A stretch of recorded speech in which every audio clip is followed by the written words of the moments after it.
most symbolic writing or most mystical writing has been trying to get you to see the heart, to try to lead you to the heart, and so trying to talk about the heart as the garden of delight, as the oyster and the pearl, as all this type of imagery, which is there to help you understand, the top of a mountain, or using sexual imagery in terms of the union of masculine and feminine. All these symbolic structures are there to bring you into that central space. But the problem is that we're so far from it that we can't even recognize those images. And so what I've been trying to do is start with the monster, start with helping people understand where we are. Why do we have all this imagery around us? Why are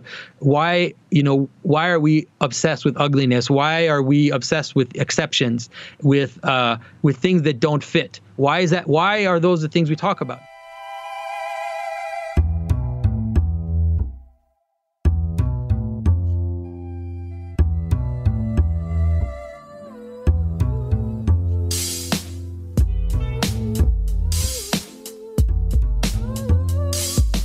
His book on writing, Stephen King says, "Symbolism exists to adorn and enrich, not to create an artificial sense of profundity. The use of symbols extends beyond the literary world. Whether they are cultural, religious, or psychological, symbols are objects that are deeply ingrained in our psyche and help assign depth and meaning to our human experience that mere language cannot contain."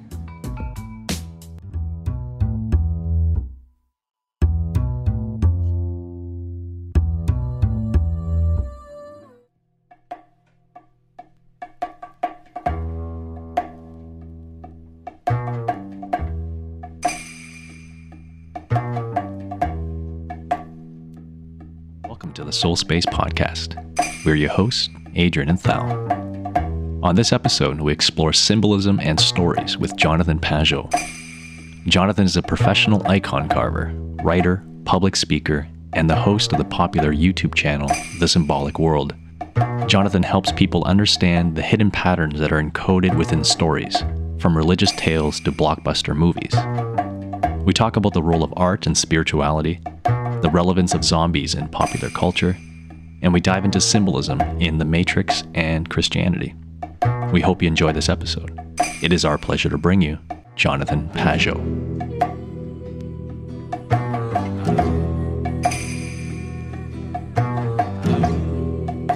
All right, Jonathan, welcome to the show. Oh, it's great to be here. It's great to meet you. Thank you. Thank you for coming on. Yeah, it's my pleasure. Yeah, maybe a place to start for us is to just draw the link between our previous conversation we had with John Vervaeke, where we talked about cognitive science and spirituality, and your name came up. He mentioned that we might want to explore your work in the symbolic world, which is actually perfect timing because, here we are, we have a chance now to go into that world. From an outsider kind of looking at some of your videos, I see that part of your goal is to unpack symbols or hidden patterns within stories. And you seem to do this both with religious stories as well as pop culture stories. And I know there's lots we can dive into, but maybe as a starting point is just, when did this start? Did this start early on in your childhood? What was sort of your early spiritual life, and how did you get into symbolism? Well, I grew up in an evangelical world. My parents were Catholics who converted to the evangelical faith. And in the 1970s, late 60s, 1970s in Quebec, where I'm from, French Canada, there was a massive shift. We call it the peaceful revolution, the quiet revolution. And a lot of people left the Catholic Church, and some of those people, discovered evangelical Christianity, and that my parents went on that route. And for them, it was really a way to free themselves from a very strict and misunderstood aspects of Christianity. But myself, then, when I was in my 20s, because I had an artistic tendency, I tried to join my faith and my art. And it was very difficult to do that. First of all, because in the Protestant evangelical church, there is a quiet disdain of art, at least not in the church. Like some people will say, no, art is fine as long as it doesn't come into the church and there's no images, there's nothing. And so I was struggling to find a place for being an artist in the church, but then also I was struggling to join, let's say, my faith with contemporary art, because contemporary art is extremely cynical in the way that it represents the world. It's always representing things. It's as a commentary upon a commentary upon a commentary. It's very removed from what it's doing, and it seemed like I just couldn't fit it together. And so I finally decided to give up art and to kind of throw it all away. And as I was doing that, I was also looking and searching spiritually, because it just felt like there was something missing in the, let's say, in the Christianity that I had learned in the evangelical church. And, through different routes, different kind of going around, reading all kinds of things, trying to figure out what I was attracted to, I discovered mystical Christianity, hesychasm, the mystical tradition of the Eastern Church. And then at the same time, I discovered medieval art and Orthodox iconography, which had a powerful symbolic language within it. And so it was that which kind of started everything. And my brother, who was going through similar things as I was, he really went down the route of reading Jewish texts and reading rabbinical commentary and even the Zohar and more kind of esoteric texts. And so in our discussions, I was reading the Church Fathers and discovering all this medieval art, and he was reading rabbinical commentary. And we had these amazing discussions where we just realized all the patterns that were in the biblical text, then how these patterns leaked out into the architecture, the art, the shape of culture itself. And then finally, when that started to take shape in our mind, and our minds started to be formed in that direction, then we could look at the world in general and see the same patterns within popular culture or anything. It's basically the symbolic understanding is basically the pattern which underlies the way we interact with the world. And so they are patterns which are there in history, which are there in our lives. It's easier sometimes to see them in stories because they're so condensed, but they lay themselves out even in the way we perceive the world. So that's kind of how everything started. And then slowly gaining that insight, you could say, is what led me on this path. That's really cool. I want to ask you, was there one pattern that stood out early that sort of was maybe more transformative than other ones that kind of set you on that path? I think so, because I guess I'm an artist and I deal in space in terms of what I'm making. I think that the basic pattern of center and periphery would be the basic pattern that then is the one I would hook everything onto. And I still do that today. And so I still tend to see the world in terms of a center, the center being identity, being name, essence, cause, all these things. And then the periphery, which is let's say the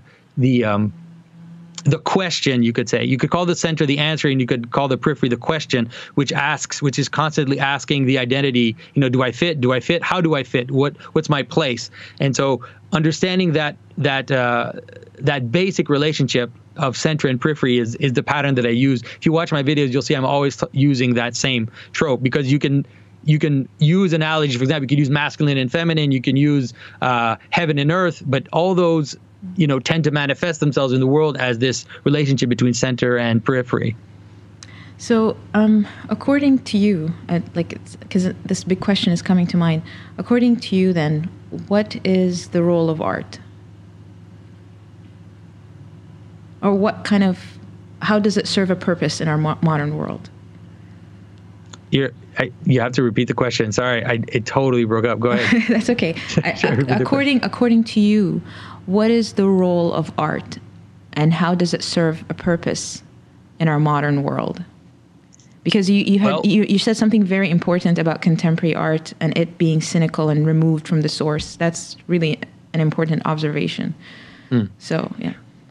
Well, one of the things that happened, I think, as I discovered art, and I discovered a more traditional, you could say, understanding of art, is I really attach myself to the medieval, definition of art, which is that art is, we tend to think of art as being the object. So we say this is art, some object in the world. Whereas the traditional definition of art is that art is a skill. And so we still use that word today. We say something like the art of bread making or the art of, the art of painting. But the art is not the object. The art is there's a famous saying by Ananda Kumaraswamy, which is the art always remains in the artist. Right? The art is the skill that the artist has to fit things together in a proper manner. And so in that manner, art itself does not necessarily have a value in itself. And I think that once you start to realize that, it frees you so much, because people argue over what is art and what is not art, and they somehow have this presupposition that for something to be art means that it would have value in itself, which is absolute nonsense. And so the way that I view art is that art is an accumulation of skill and knowledge to fit things together, and then what's important is what you use it for. And so what is the purpose of the object that you're making?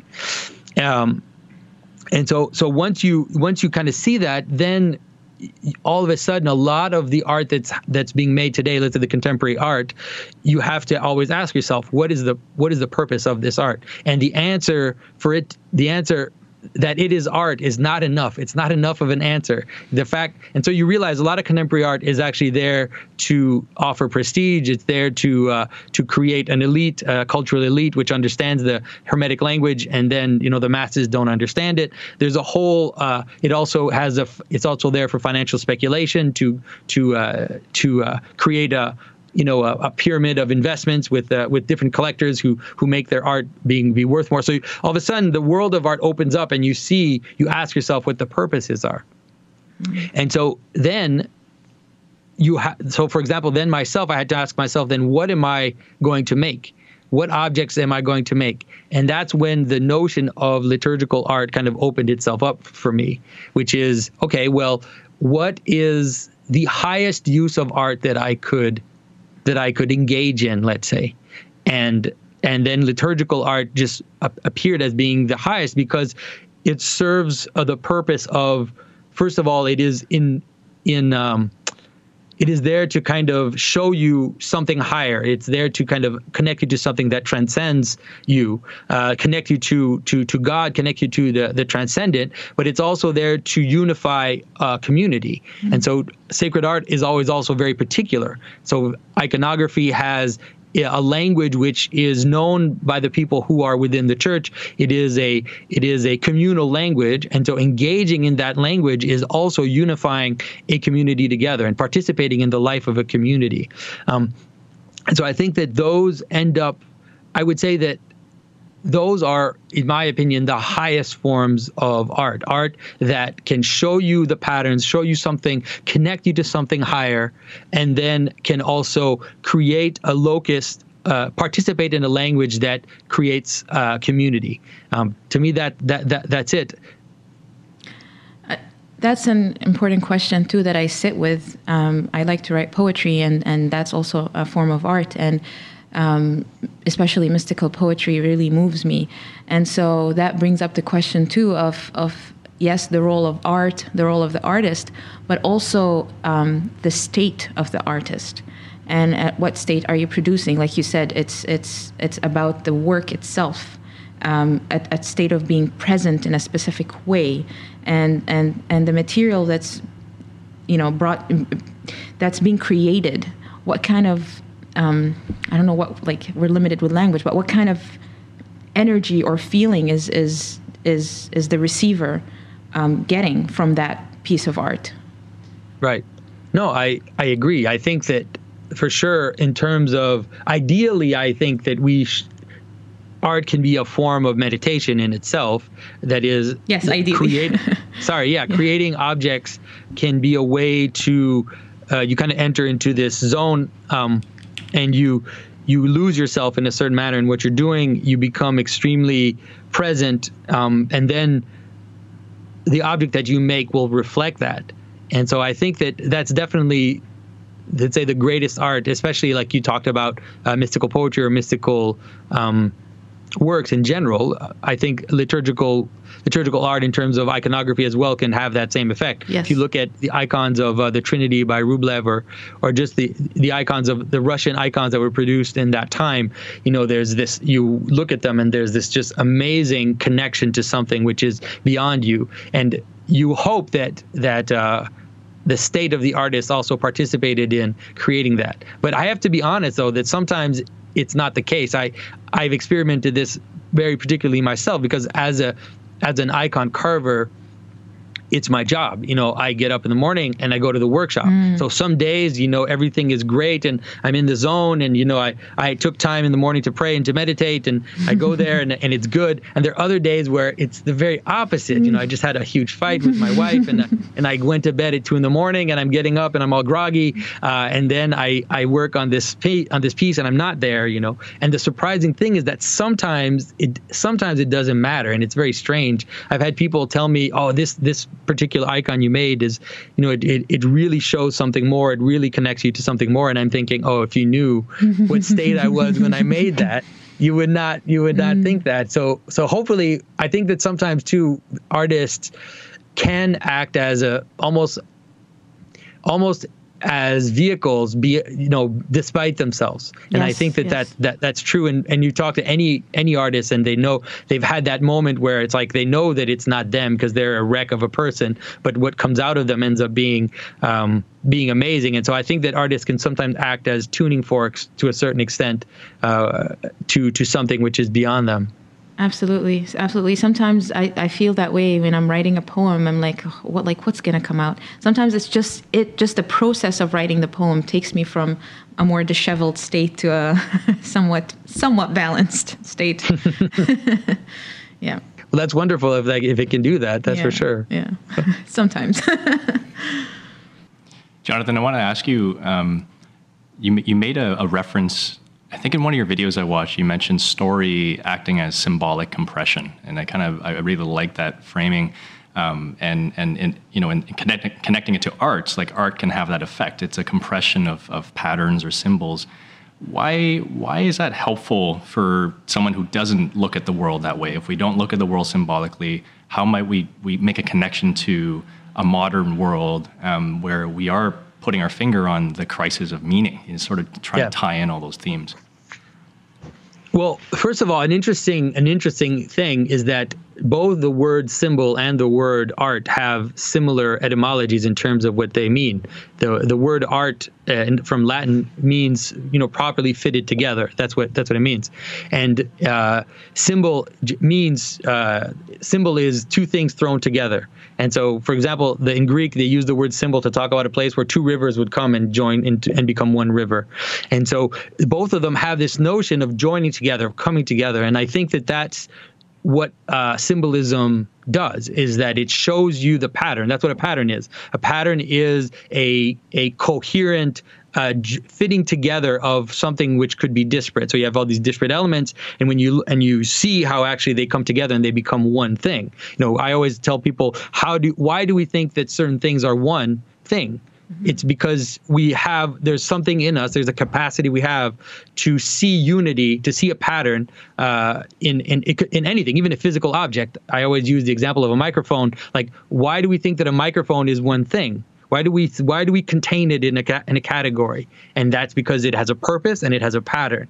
And it's the same for everything. And in stories, we can see it more clearly because the story has to have a beginning, has to have an end. You have to recognize it as a story.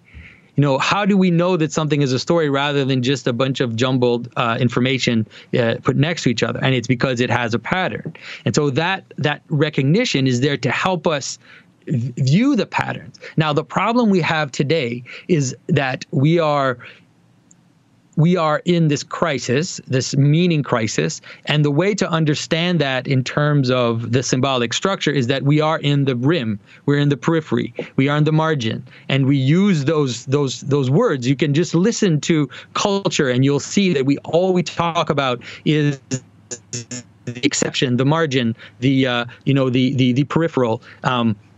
The strange, the bizarre, the monstrous, all these images are the ones that are taking over our discourse, and it's because that's where we are.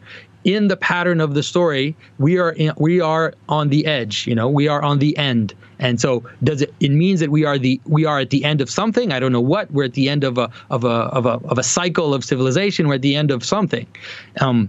Now, my trick, the way that I've been trying to help people to be able to see the pattern, is to help them see the patterns of the margin. Because the problem, most symbolic writing or most mystical writing has been trying to get you to see the heart, to try to lead you to the heart. And so trying to talk about the heart as the garden of delight, as the oyster and the pearl, as all this type of imagery, which is there to help you understand, the top of a mountain, or using sexual imagery in terms of the union of masculine and feminine. All these symbolic structures are there to bring you into that central space. But the problem is that we're so far from it that we can't even recognize those images. And so what I've been trying to do is start with the monster, start with helping people understand where we are. Why do we have all this imagery around us? Why are we obsessed with ugliness? Why are we obsessed with exceptions, with things that don't fit? Why is that? Why are those the things we talk about? Because those are part of the pattern too. That part of the pattern is also that which doesn't fit in the pattern. That's part of the bigger pattern, you could say. And so helping people understand that that's where we are, I think that to me, that has been the way to then point back and say, okay, well, now how can we understand the role of the periphery of the margin, because it has a role, but then how can we then move back towards that sacred space? How can we recognize the bars of the ladder that will bring us back into the heart, let's say?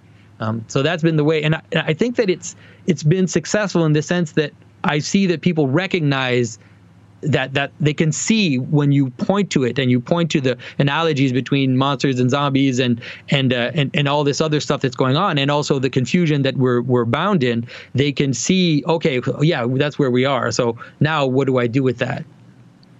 Can you help unpack that a little bit? So yeah, using the zombie as a perfect example. And I know, John, there's a bit of convergence there too with Vervaeke and him writing the book about zombies and the meaning crisis. But how is it as a symbol of the contemporary nihilism that I've heard you speak about? Also, in connection with that question, when you talk about center, I'm thinking heart, and just the zombies. Are they creatures that have a heart? Right. That's the whole idea of a zombie, is that it doesn't have a heart. Not a heart, of course, not in the physical sense, but the word heart just means center. And when you read in text, when it talks about the heart, it's talking about the center of the person, both physically, because that's where we feel our life is here, right in the chest. That's kind of where we experience breath. That's where we experience emotion. All those things happen in that space. But it's also the center of the person in a more, let's say, metaphysical manner. The place where meaning and body meet and all that stuff. And I think that's.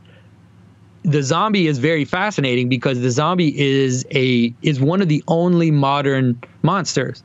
There's the extraterrestrial is one of them, but the zombie is really a modern monster. He appears in the 60s, with Romero. Although there were hints of zombies before, the modern zombie, the way we understand it as this decomposing, Walking Dead figure, really comes from the 1960s. And it makes sense because that's when the 1960s is when the meaning crisis started to accelerate, and when people, when things started to break apart, when factions started to fight over meaning, over identity, over also, let's say, we developed a pleasure culture, a culture that is based on our passions, where to give in to your passion, that's the purpose of life. And now we're seeing the end of that. We're seeing kind of the gutting of that myth, that giving in to your passion or giving into pleasure or, living a life which is based on those values is going to provide meaning. It doesn't. It leads you into emptiness. And the zombie is the perfect example of that, because the zombie is pure desire. And it's reduced desire to the essence of what desire ends up being, which is basically the desire to eat life, like to devour life, and also to devour the other person, because when we give into our just pleasure, when we give in only to pleasure, we always objectify the person who is there to serve us our pleasure, whatever it is.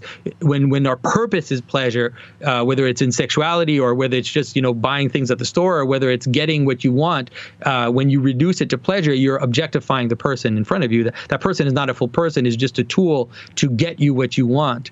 And that the zombie is the ultimate, the radical example of that. Where human beings become food for this ravenous desire that they have. So that's just one aspect, but there are many, many aspects of the zombie. The fact that it's decomposing, the fact that it's idiosyncratic. The zombie, the ultimate punk rocker is a zombie because every zombie is different because they're decomposing, and so they all decompose in a different manner. But at the same time, they strangely are all also this giant mass. So it's like these two opposites seem to coexist, where each zombie is idiosyncratic, but it's also this giant, like massive wave of death that is coming towards you. So it's almost every single aspect of the zombie is there to show us the world that we're living in right now. And yeah, it seems like even if we don't think we're looking at things symbolically, there's probably an intuition, which is why these films and these images are so attractive. People love these TV shows and movies, and they really sort of resonate, seemingly in an unconscious level. And it's like, it's an image of us, really. Like when you said monster, like other monsters are just different alien images, but the zombie is us, basically. Yeah. Well, I mean, all the monsters somehow are both, they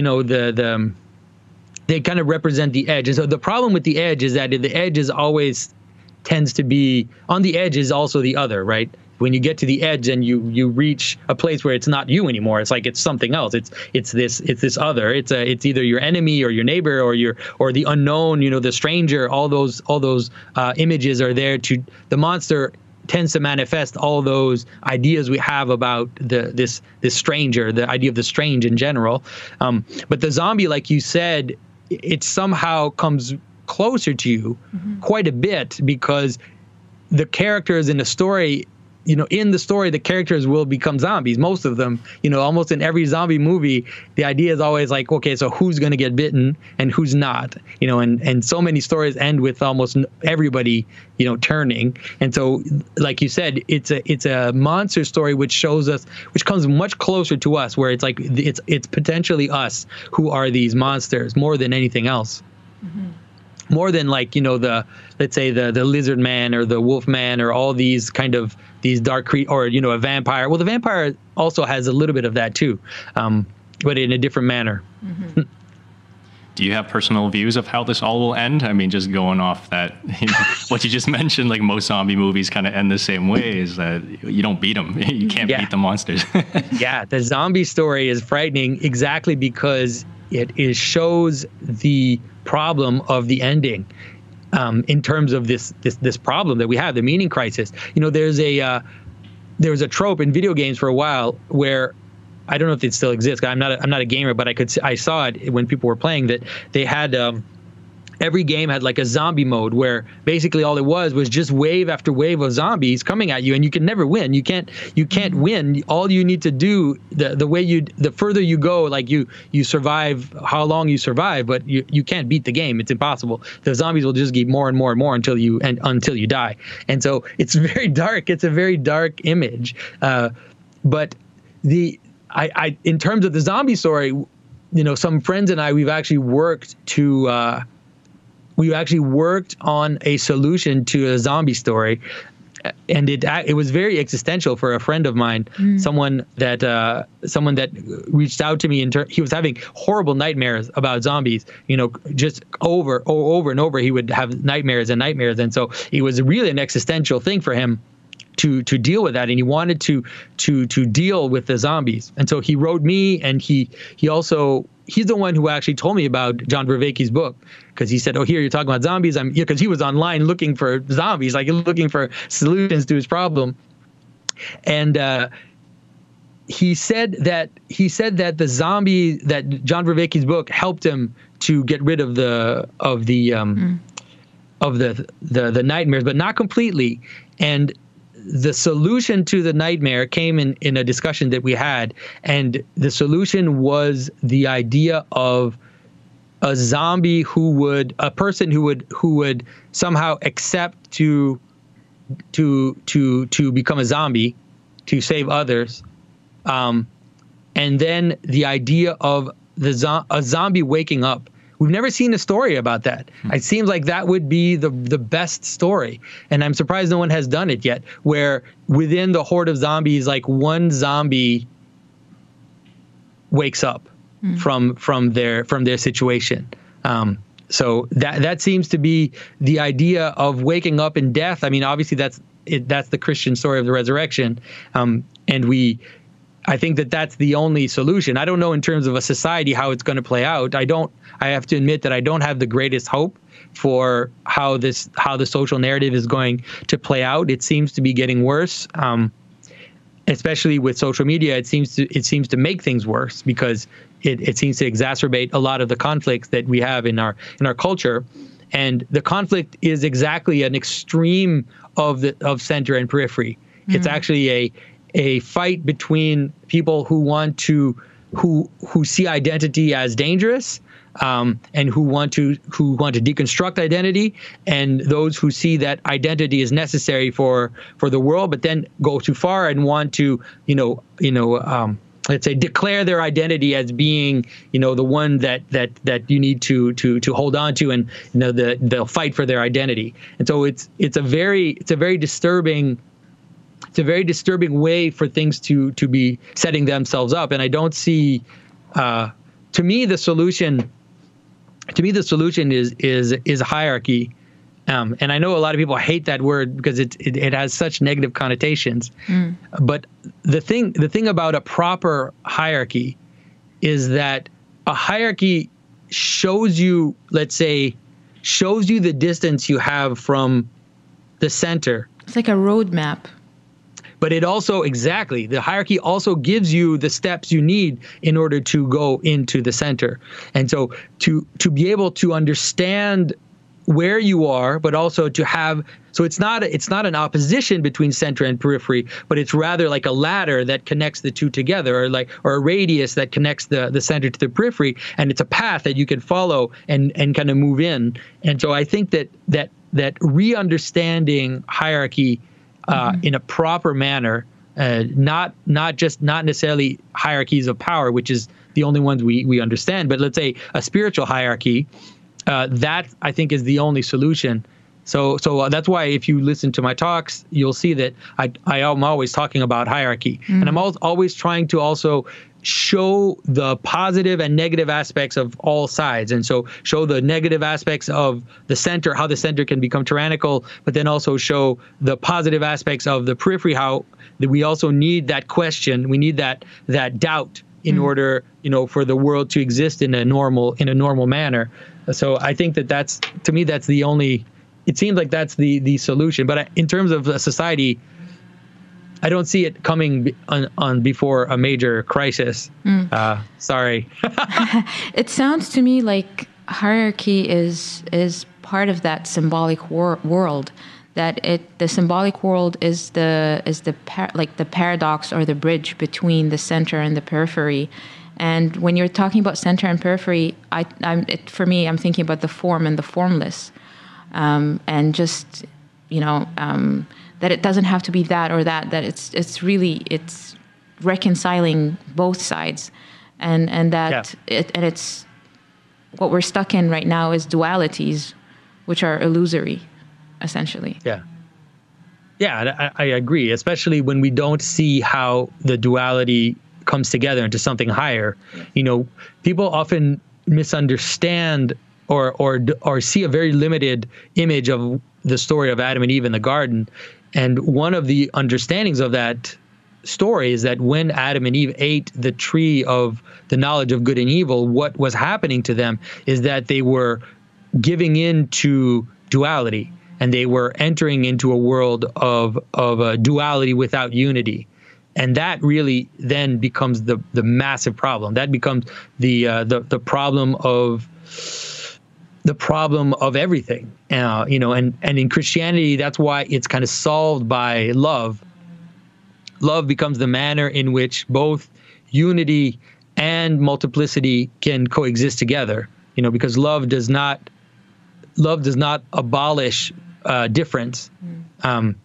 It celebrates difference, but it also celebrates unity. It celebrates how difference can come together and be really one at the same time.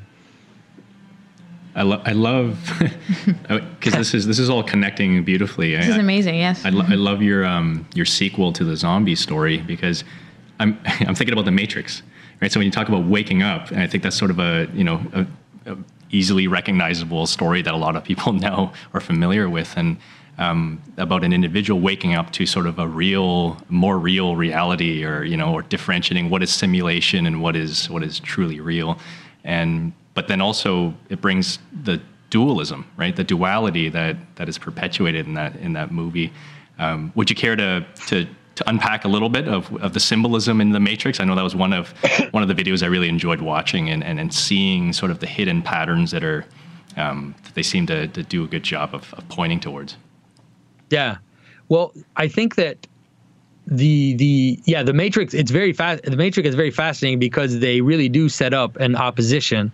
The Matrix is actually, at least the first movie, the second and the third movie are such a jumble. It's actually kind of hard to know what's going on in those. They do try to finish the whole story with a kind of non-dualistic finale where Neo joins himself to the source, and then he tries to create a non-dual, let's say, solution, but it's difficult because it's so jumbled. The stories are so chaotic in the second and third one. But in the first one, for sure, there really is a setup of a duality, and it's also an inverse hierarchy. It's so funny how in the Matrix people tended to see spiritual symbolism. In a way, I think they purposefully did put spiritual symbolism, but it's an upside down spiritual symbolism, because what's real in the Matrix is the body. That's what's real. What's real is the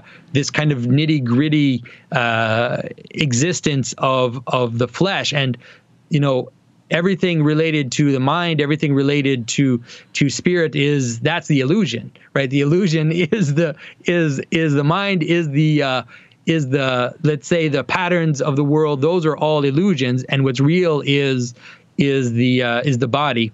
And so it's an upside down. It's a revolutionary story, and it's presented as revolutionary in the movie. It's a revolution of the body against the mind. That's what the Matrix is about, and that's what the modern world has been about. Especially since the 1960s. And I think that, although I think that there are some interesting things in the Matrix that can help us to understand some of the patterns, most of the patterning is upside down, I have to sadly say. Yeah, perhaps it's like an embodied spirituality. That's kind of funny. I never even considered that.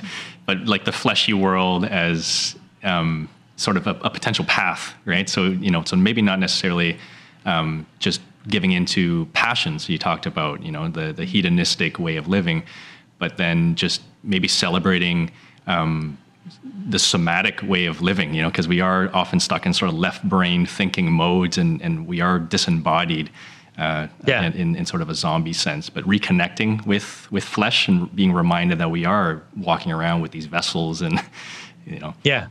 But I think that that's really, at least the Christian story, that's what it ends up being all about. The incarnation is really about finding the place, the reality of body, and the reality of body coming through its connection to that which transcends it. And that's really in Christianity, we don't view the body, the world of phenomena as Maya or as illusion. But for it to be real, it has to be connected to the transcendent. That's how it becomes real. And so it's a bit different from a lot of the Eastern, or at least the let's say the cliche of Eastern thinking that we have in the West.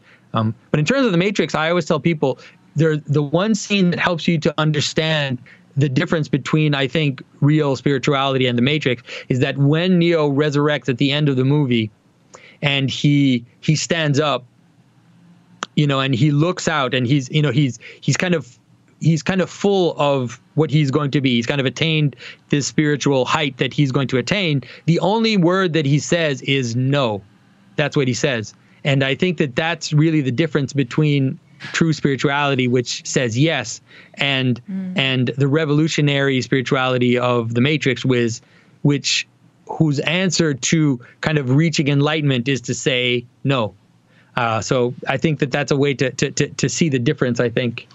Mm-hmm. There was another one it was so hard to select. We're like, what are some pop culture references that I think people really resonate? And another one for me was Moana. It was actually when you did a really cool, symbolic understanding of Moana, which I did not see at all. I mean, I really enjoyed the movie. But the moment you start pointing at those things, I got to rewatch it now. And I feel like, could you share a little bit about that trope that seems to be really popular about, replacing the masculine with a feminine character? And I think you did that beautifully. Yeah, I think there's a very kind of sad trope in our culture, which is that we've recognized, let's say we have these recognized patterns of masculinity and femininity.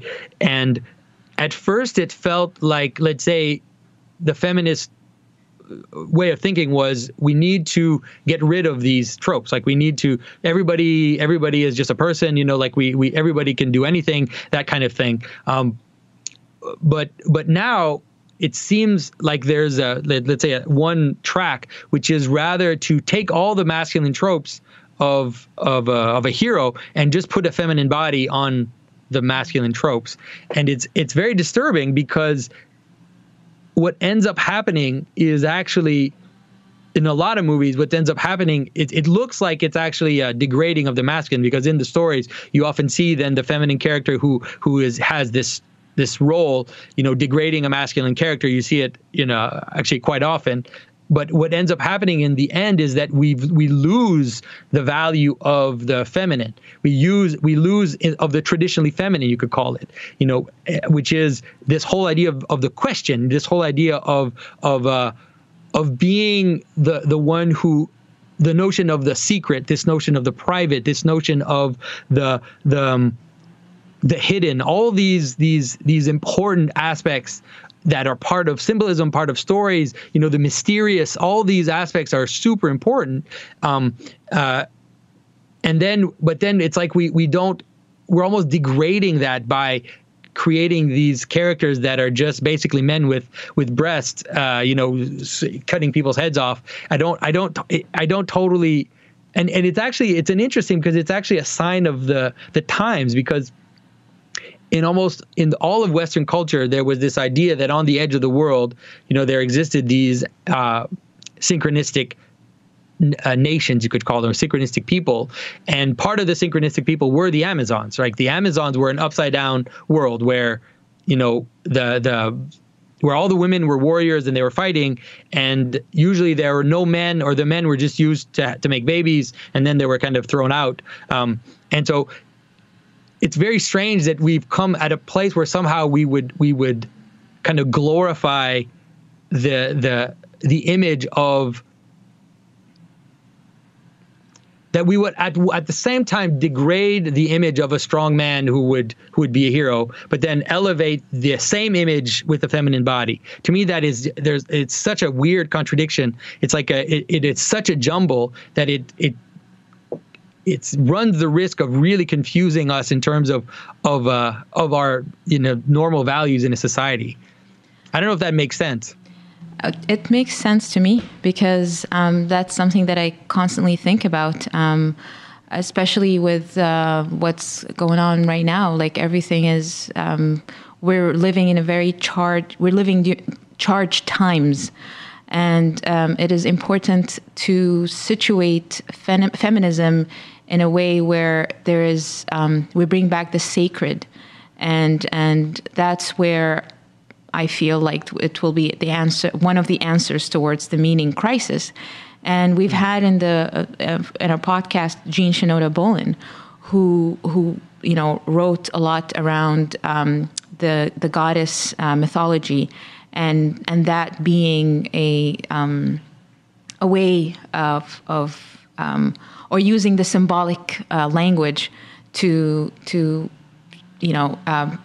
portray the feminine in a more balanced way, the feminine and the masculine not contradicting each other. And to heal the feminine really is to heal the masculine, and bringing both together. That there is no separation. And your description of how, again, limited by language, but how modern feminism or whatever brings back the again, words, toxic masculinity, and just dress it with the female body, I think is, for me as a woman and a woman of color, is not the right answer. Right. Oh, I mean, I definitely agree. I think that, one of the things that I've made my mission to do is to help people understand feminine symbolism in the most positive manner that is possible. And so, I've written several articles on, let's say, the feminine in Christianity. I've done some talks on the Mother of God, on Mary and her role and the vision of her in the Christian story. And also, let's say, the role of the church itself as feminine. All of that is something that I've been trying to talk about, because I do believe that one of the big problems that has happened is that the Enlightenment, for all the good that it has, it was a very masculine movement. Yes. It was a emphasis on reason, an emphasis on the public sphere, an emphasis on technological advancement. All that stuff was part of, let's say, from the 17th to the 19th century, and it led to the 20th century. It led to the maniacal 20th century of totalitarian governments. And so I think that one of the things that have been lost has been a proper balance between the masculine and feminine. And so we need to look for ways to help to restore that, help to restore the place of the feminine. And I think a lot of people intuitively understand that. And I think that a lot of, let's say, maybe a lot of feminist movements intuitively see that and have a desire to find a way to kind of rectify that problem. But I think that it often happens in a confused and angry manner, and so it ends up not accomplishing what we hope that it would accomplish, and it ends up taking on that strange trope of, a woman can do anything a man can do, and you're like, oh, so you're saying that that's what's valuable, right? You're reaffirming that the only valuable thing is what a man can do. What a man can do. Then, yes. Exactly. And then you're saying a woman can do it. A woman can do it. Instead of looking at the feminine and looking at the wonderful aspects of femininity and valuing that and saying this is extremely valuable, that the private, everything that's related to the private sphere, everything's related to the mystery, the secret, and also even the whole image of, a mother is the most important thing in the world. If we didn't have mothers, we could theoretically dispense pretty much with fathers, and we would still, for a while have human beings, but without mothers, there's nothing. Is love, is the heart, is the center. Yeah. And so I think that that's, helping people re-understand and relive feminine symbolism, I think is a very important aspect of what I'm trying to do. That's for sure. Yeah. And as you're talking about this, I was just thinking also about hagiography and the stories of saints. And that's something also that's in the Sufi culture, where there are many female Sufi saints that were leaders and had male students. And a lot of them really broke away and broke the rules, sort of, like hundreds and hundreds of years ago, which we see that as something modern, but really it has been going on for a long time.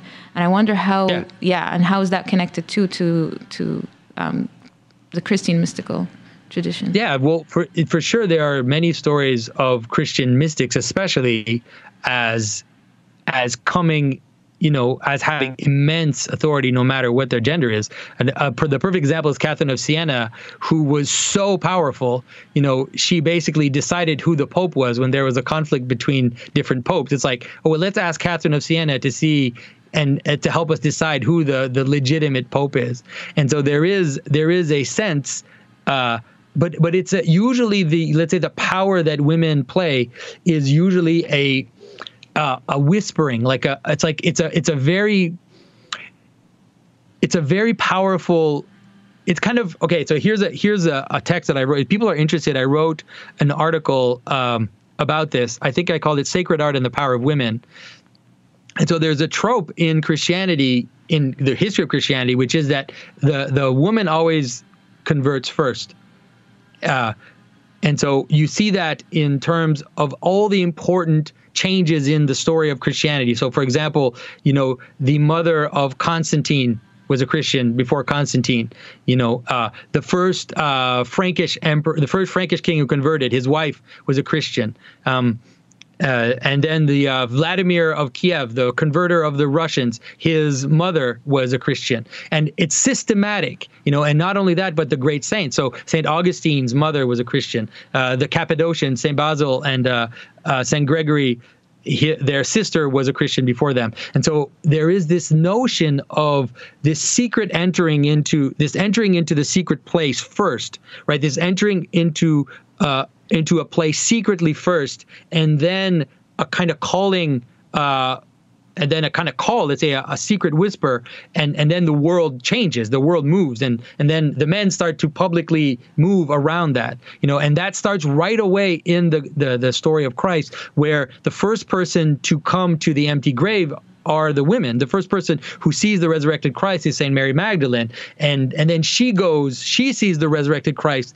and then she goes back, and then she tells the disciples, he's risen. And so it's like it's right there, right at the beginning of the Christian story. And then the whole history of Christianity follows that pattern, which is this kind of this secret entering into somewhere by a woman, and then a kind of a later public coming out, let's say, of the official, let's say, masculine king or whatever. So I think that's something that if people are interested in, that it's definitely something worth looking into, because it shows us also what the power of the feminine to invite or to frame. That's the way that I represented in my article, is that because the feminine is a question, it actually frames the answer. It's like, the Mother of God, there's a story where the first time that Christ does a public act, which is to change water into wine, his mother goes up to him and she says, "There's no wine." And then Christ's answer is, like, "Why are you tempting me? It's not my time yet." It's like, what? Like, what? It's a very strange answer. He's basically saying, "I'm not ready to die yet." But she's just telling him that there's no wine. And so what she's doing is she's saying, here's the problem. Now you answer this problem. But she's the one who's framing the problem. Mm-hmm. And so that's the power of the feminine, is to ask the right question, and then let's say the masculine answer is within that frame. And that, if you think about it for a little while, you'll see how powerful that is. It's actually very, very, it's more powerful than we would think at first glance, because you don't answer something that you're not asked. You answer within the question. For me, a powerful symbol actually was sticking to the image of the moon and the sun, using sort of solar consciousness to represent what we commonly consider masculine traits: clarity, height, ascension, and the lunar side, right? The moon reflecting perhaps more feminine qualities. You mentioned mystery and question, being able to navigate the darkness, right? The shadows. Yeah. and to be and veiling and unveiling. Yes. For sure. The moon veils and unveils herself. And yeah, just the idea of a complete human, perhaps, is also the idea of having a complete day, requiring both the day sun as well as the night. And it was helpful for me to stay away from the polemics, right? Away from sort of that fraught territory of identity politics and getting caught up with words, offending people. It's sort of pointing towards, I need to work on both my solar characteristics as well as my lunar characteristics, and sort of treat it that way, as opposed to even using the word masculine or feminine, because it can be triggering. It can trigger people. Yeah. Yeah. Whatever works, But I agree. A full person is an androgynous, like the ultimate person is androgynous, and I think that's inevitable, and it's represented very much in Christian symbolism in terms of Christ himself, where Christ is a masculine character, but he's often described as the total man, as being androgynous. And androgyny, we have to be careful because we have a weird idea of androgyny. Androgyny is not confusion of the genders. It's not a kind of weird thing where you're not sure. There's a difference between an androgyny and the hermaphrodite, you could say. The androgynous one and the hermaphrodite one. And so the androgynous person is someone who is fully what they are, but is also contains the other side. And so it's like Christ is fully a man, but he also has within itself all that is feminine as well. And so he doesn't appear as a confused being, but he rather appears as one that has integrated their opposite into themselves. I don't know if that makes sense. It does. And I want to connect it back to what Adrian was saying, and also bringing in sort of the Jungian language, where there's the solar consciousness, lunar consciousness, and Christ consciousness is probably the marriage of both in a way. Mm-hmm. Yeah. Yeah, unity or non-dual, right? Sort of a non-dual state, so you're not one or the other. It's sort of a blend of both. Mm-hmm. Yeah. And I think I think that right now it's interesting because the whole question of non-duality, I think it's very important. For sure, I think it's extremely important. But when we're in the margin, we really have to be careful not to confuse non-duality with confusion. Like confusion and mixture is not the same as non-duality, and so it's very important to make that difference, because you'll meet a nihilistic, totally scattered punk rock person who talks about non-duality, but what they really mean is that they're nothing in the negative sense, right? They have no focus, they have no center, they're scattered, then it's like you're not dual because you're just a mess. It's like being a mess is not the same as ecstatic, mystical non-dualism. Yeah. That's a very important distinction. Yes. Well, especially with the New Age, a lot of New Age thinking, sometimes that becomes confused, and you meet extremely destroyed people who have become so in the desire to become non-dual, and so we have to be careful. That's very important. Yes, a lot of New Age type of thinking, unfortunately, is just narcissistic wounding repeating itself over and over again, and that could be, a dangerous place to go to. Yeah, absolutely. Jonathan, do you have any favorite myths? Just as somebody who devotes a lot of time at studying stories and sharing patterns within them, is there one sort of, you mentioned the center and the periphery? I guess that's one theme or one pattern that has kept resonating for you. But is there a story? Yeah. Is there a story that stands out? Yeah, I mean, for sure. In terms of stories, I think that my two favorite stories, as they kind of play up against each other, is really the story of the creation in the Bible up to the fall, and maybe even up to Noah. Let's say that like slide. I think that contains so much. There's so much in that story, and then the story of Christ as an answer to that. So you have these two stories that kind of play off against each other. I would say that if you listen to my talks, you'll see that I'm constantly going into the story in Genesis, into the story of creation and the fall, and then going into the story of Christ and trying to show how they relate to each other. But in terms of, let's say in terms of secular stories, I definitely really enjoy fairy tales. I love to think about fairy tales because a lot of them sometimes are are so strange. They're so weird. Like the story. I did a video on Puss in Boots, for example. That story is so odd. When you see it on the surface, it just looks so weird.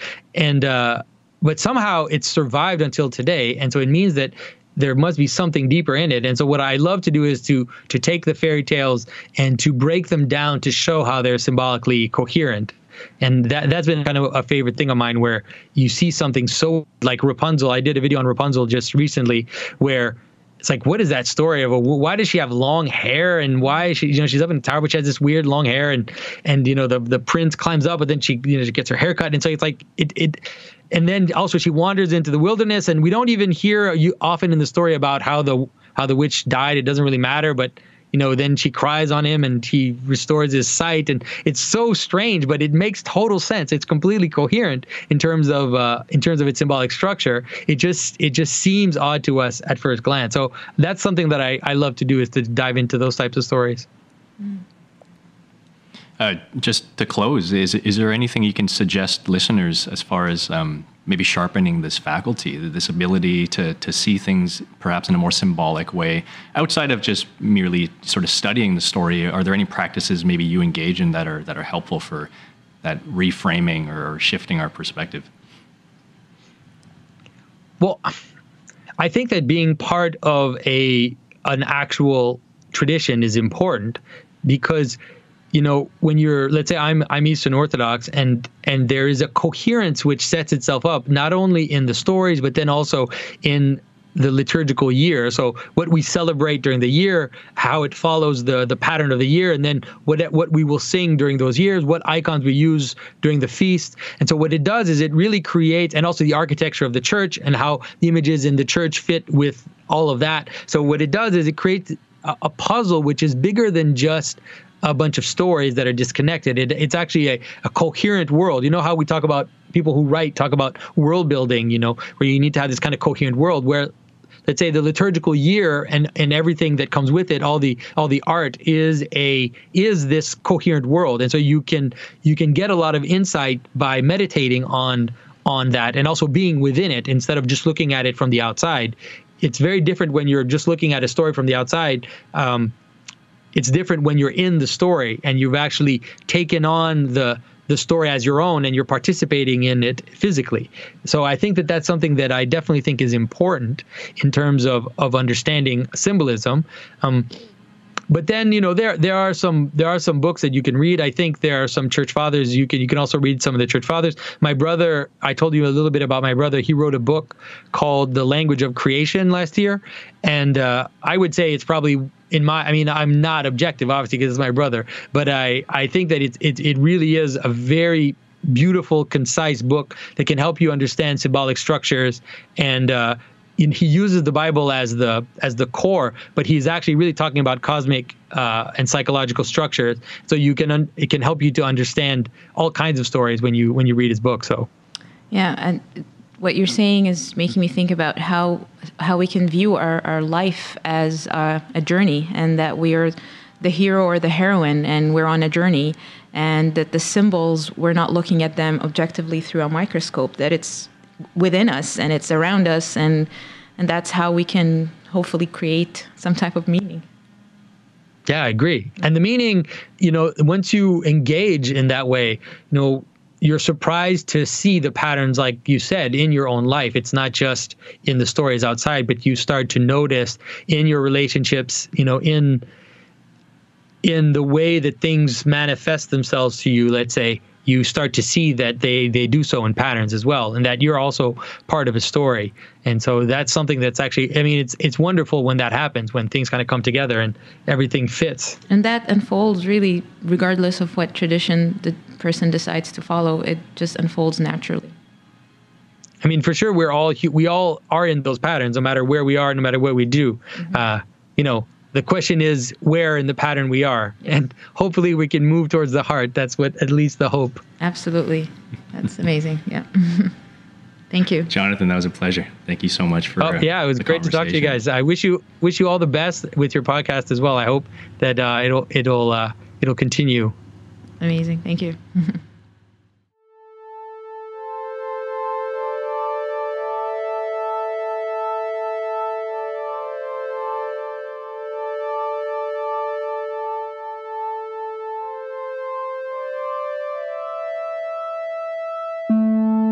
inside the womb of things, we may find the hidden meaning of things. It is like a light has been shed upon forgotten memories that reside in a dark corner where courage gleams. Yes, courage, the one that beckons us to stride forth as humans with different hues and languages. We all mean the same thing differently.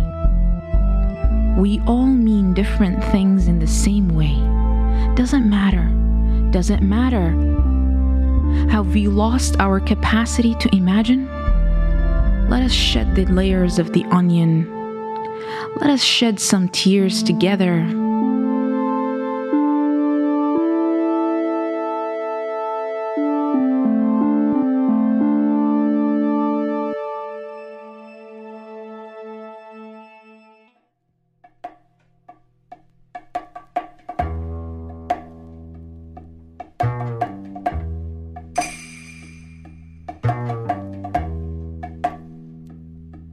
Hope you enjoyed this episode. Next week, we talk to El Farouk Kaki about spiritual diversity. You can find links and show notes at soulspacepodcast.com. Please support our work by leaving us a review on iTunes. You can follow us on social at soulspacepod, that's soulspacepod. And as always, thanks for tuning in. Until next time.